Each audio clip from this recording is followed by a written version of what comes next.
इतना पढ़ो कि लोग तुम्हें पागल कहने लगे। गर्मी का मौसम, ना कोई पंखा, ना कूलर, ना एसी। पिछड़ा हुआ गांव जिसे शहर में 4 लोग भी नहीं जानते। सड़क इतनी कच्ची कि 4 कदम चलना भी मुश्किल हो। परिवार की हालत कुछ ऐसी कि साला खुदकुशी करने का मन करे।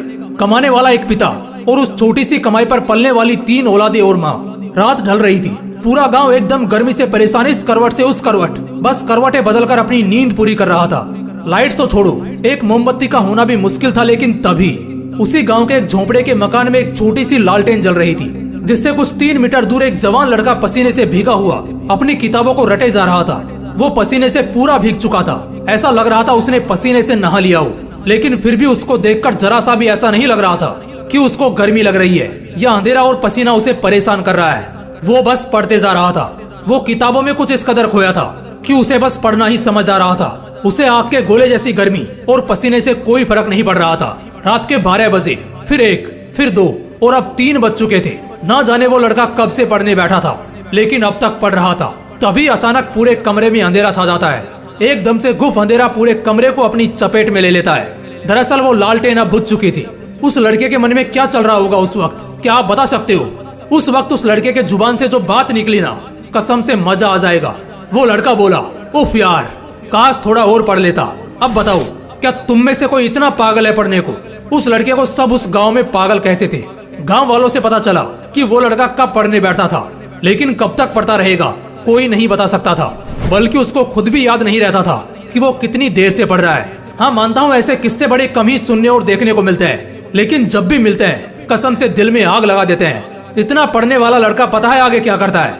2012 बैच का यूपीएससी क्रैक करता है और एक बहुत ही बड़ा आदमी बनता है। जब इतनी आग हो सीने में, तभी तो मजा आएगा जीने में।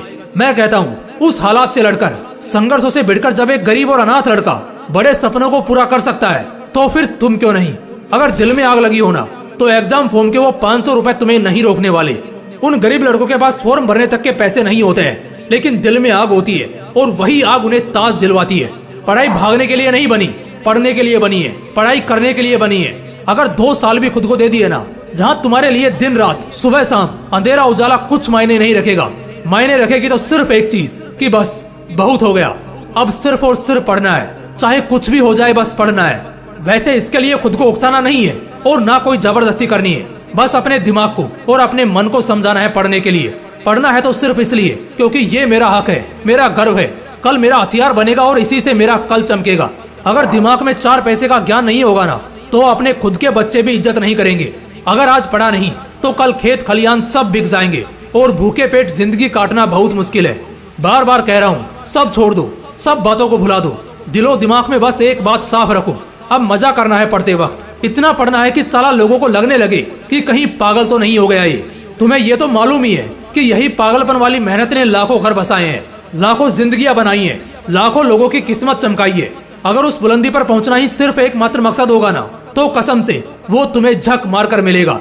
लेकिन उन सबसे पहले, उस उजाले के कल से पहले आज तुम्हें पढ़ना होगा। इतना पढ़ना होगा, इतना पढ़ना होगा कि किताबें तुमसे थक जाएं, लेकिन तुम्हारा हौसला ना थके। मजा आने लगेगा यार। बस 2 से 5 दिन भी दिमाग लगाकर कुछ पढ़ लिया ना, तो फिर दुखी आत्मा या भटकती आत्मा नहीं रहोगे, बल्कि बवाल आदमी बनकर निकलोगे। अगर दिल में आग लगी हो तो वीडियो को लाइक और शेयर करना, और अगर चैनल को अभी तक सब्सक्राइब नहीं किया है तो सब्सक्राइब करके बेल आइकन भी जरूर प्रेस कर लेना। मिलते हैं इसी तरह की एक और बवाल वीडियो में। तब तक मस्त रहो और आग लगाते रहो। जय हिंद, जय श्री कृष्णा।